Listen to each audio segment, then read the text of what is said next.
chaos, so on and so forth. But when things go south, that love may slowly fade. Mausap na.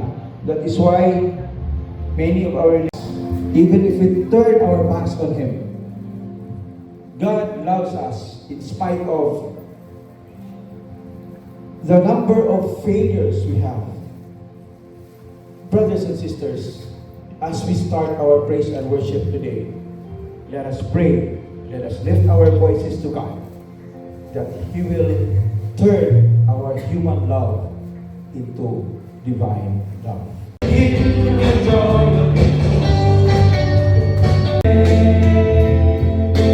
Glorify thy name. This love each other as I have loved you in truth. I give you my only beloved Son, Jesus. Thank you, bro. The others will just simply send you the weather forecast. Ang istorya mi ni wife. Ang sama ito isulti, ani? We decide. Comprehensive exam, puproceed na ko sa dissertation writing. Niya nangayo ko o kuwan pilay mabayaran. Diretso mo ka office o kaya mabalik. Then happy ko na makabantay mo nagkarin dito sa Mitsubishi. Stop over ko diyan. Then, pag stop over na ko, down ko sa Kenya. And this is the first topic, which is our mission. I choose this also with the approval of our formation head, because this is really very much related to our theme for this morning, which is love. Our vision is our love.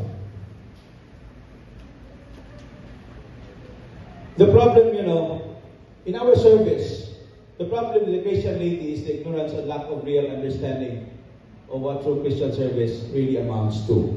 Brothers and sisters, we sometimes, we take our service we think that because we have served, we have come during the breakfast, we serve in the activities, ego na na.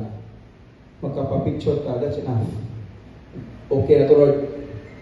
Sometimes we have to look beyond it. We have to really, sorry sa vertigo. We have to really go beyond it.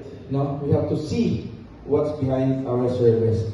What really motivates us in serving the Lord. So, usog yun sila maayo magtiayon. Not only si Parishike, but also Sister Del, the whole family was really shaken. No? Because there is always evil when we serve. There's always evil will try to pull us back from serving God.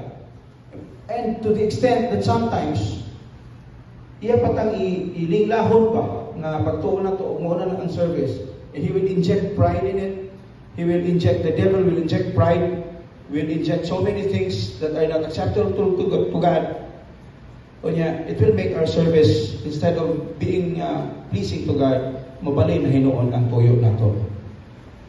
Number 2, of course, the other kingdom is the kingdom of light.